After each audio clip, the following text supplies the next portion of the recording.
Praise the Lord. 33வது நாளை நாம் கடக்கும்படியாக ஆண்டவர் கொடுத்த இரக்கத்துக்காக நன்றி. இந்த நாளில் நமக்கு இணைச்சட்டம் உபாகமம் 33ஆம் அதிகாரம் 26லிருந்து 29 வரை உள்ள வாக்குத்தத்தம் தாராங்க. இந்த வாக்குத்தத்தத்தின்படி நம்ம ஆண்டவர் யெசுரனா இருக்காராம்.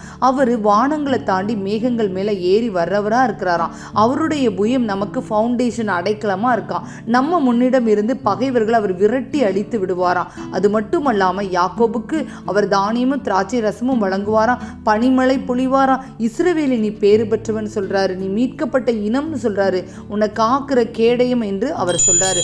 பகைவர்கள் நம்ம முன்னால கூனி குறுகும்படி அவர் செய்வேன்னு சொல்றாரு.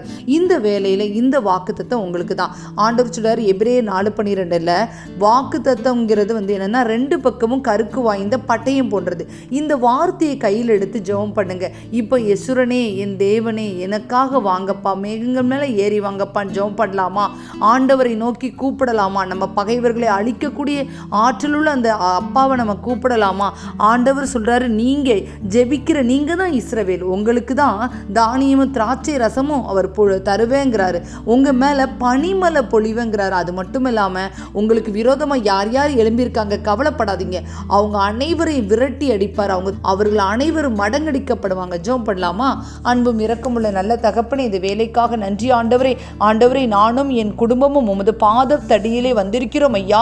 உமது பாதமே எங்களுக்கு வெளிச்சம் ஆண்டவரே. எனக்காக வானங்களிலிருந்து இறங்கி மேகங்கள் வழியாக வருபவரே, ஆண்டவரே பனிமழை பொழிபவரே, இந்த நேரத்தில் இஸ்ரவேலுக்கு தானியமும் திராட்சை ரசமும் தருவேன் என்று சொன்னீங்களப்பா.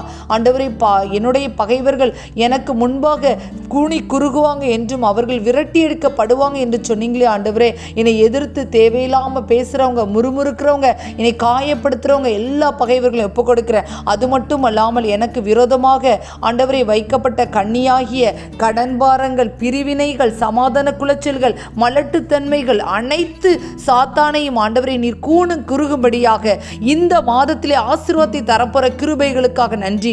52 நாட்களில் எங்க வாழ்க்கையில எந்தெந்த பகுதியெல்லாம் இடிபாடுக்குள்ள இருக்கோ அவைகளிலிருந்து எங்களை மீட்டெடுக்க போறதற்காக நன்றி. இயேசு கிறிஸ்துவின் நாமத்தில் ஜெபிக்கிறேங்க நல்ல பிதாவே.